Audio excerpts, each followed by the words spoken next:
Hi, I'm Dan, and this is... Hello, I'm Katrina Ellis. I'm here at Katrina's yoga practice. Saturday mornings, yoga is a hobby I've taken up recently. I want to do a video about yoga as well. So, come with me. We're going to talk to Katrina today. We're going to learn some basic information about yoga, maybe walk through a couple of poses. Katrina teaches here at Altus, Oklahoma, Saturday mornings.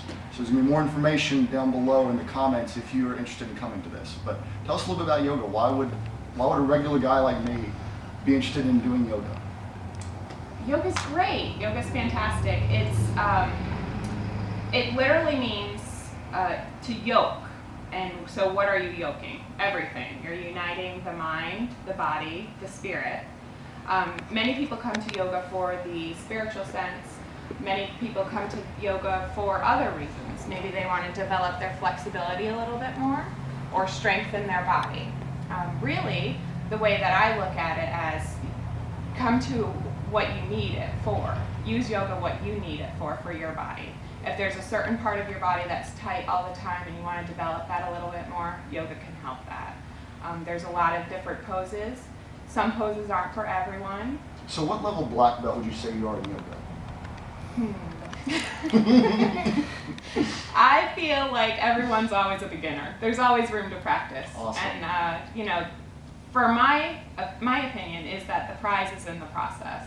So it's not about getting your heels down in downward dog. You always say it's non-judgmental. Like, it's non-judgmental. I don't have to feel bad because I can't do all these poses because I'm really bad at yoga in a non-judgmental way. Right. So. No, it's not judgmental. Don't compare yourself to the person on the mat next to you because you're coming to yoga for your body today. Every day is different. Very cool. Okay, let's walk through a couple of poses real quick because I've been coming to your class now for Okay. about 2 weeks now. Yep. And I've really enjoyed it. I feel more limber, I feel more flexible, my back doesn't hurt as much. I've had some recurring back problems and those have started to slowly ease up. I just feel better just working out in general. I don't feel, when I do push-ups and really get into this hardcore cardio muscular routines, I don't feel that my muscles bind up quite as much. It really has had a lot of benefits for me. And breathing ties into that too. So if you master your breathing in yoga, you can bring it into other parts of your workout too. Very cool. Okay, so let's walk me through a couple basic poses that you would go through maybe in your classes.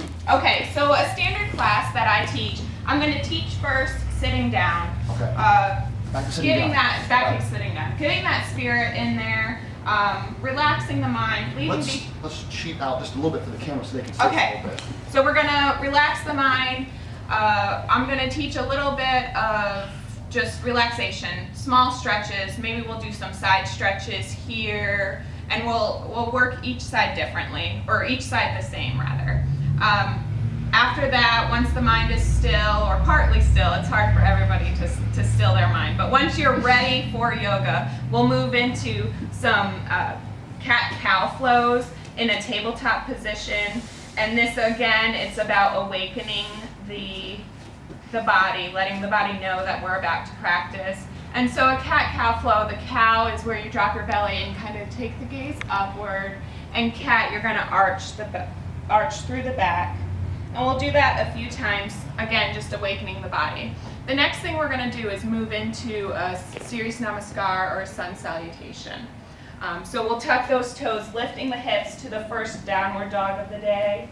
We'll take some breaths here, and then we'll take the gaze forward as we step or walk to our hands. And bending through the knees, we're going to roll up one vertebrae at a time, meeting in Tadasana.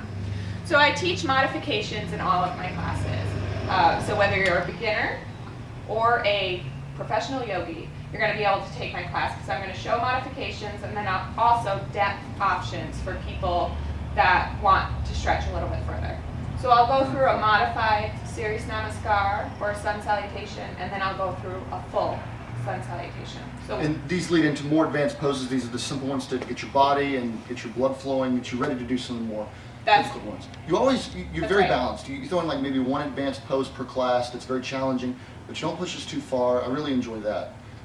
What would be, can you show me like an example of a really difficult pose to do that we have to work up through as we go through the class? Sure. One that I taught recently would be a wild thing, or kind of flipping your dog, okay? Okay, So let's flip the dog. Let's do it. let's flip the dog. First, let's run through a sun salutation, just Okay, so people yes. are aware of that.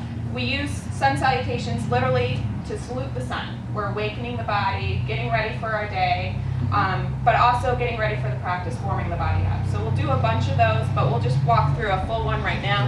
Inhale, bringing the arms up. Exhale, forward fold. Inhale, back extension. If you're not able to do this, I'll show modifications in the class. Fold, stepping back to a plank pose.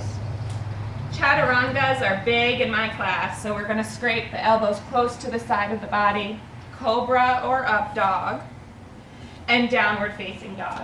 Okay, so now we're going to move into that wild thing pose. All right. All right, so downward dog, we're pressing through those hands. And I only have downward dog down very well, so this is... So you're going to do what you can. Okay. And remember, it's non-judgmental. We're not going to laugh at you in practice.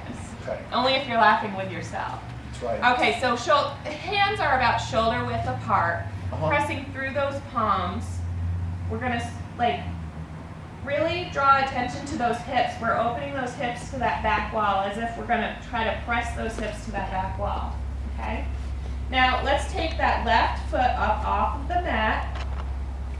Pressing through those hands for a three-legged down dog. Begin to bend through that left knee as that heel comes around. So if you take the gaze under the right arm, you can see that heel. This is the preparatory for Wild Thing. Now for Wild Thing, we're going to press through this right arm as we flip our dog. Oh my God. And we're going to extend that right foot out at the same time that we're reaching that left hand out and pressing up through those hips. So pretty active pose here. Yeah, it's pretty active. We might have to Now to come out of it, we're going to flip back, okay? Begin to press through that right leg and the right hand, flipping back to a downward facing dog. Oh my God. And we would follow that up with the other side too. We would do it balanced. Everything you do it Balanced. balanced. Now One we can side end or it the with other. a child's pose, dropping those knees Mhm. and pressing through those hands, bringing those hips to the heels. And everybody's always welcome to use child's pose throughout the practice, to come back to your breath. One thing we didn't have a lot of time to focus on, and there's a lot of meditative time between the poses. There's a lot of time to catch your breath and really, allow the mind to become okay with itself as you move through these poses. I've really found some of my best ideas and thoughts have happened during the meditation at the end of yoga, honestly. Good. So I really appreciate everything. This class is phenomenal. I'm definitely going to continue coming, and your Saturday morning class is just as great, if not better. Thanks so Great. much for your time today. I really appreciate it. Thank you. Okay, thanks for watching, guys.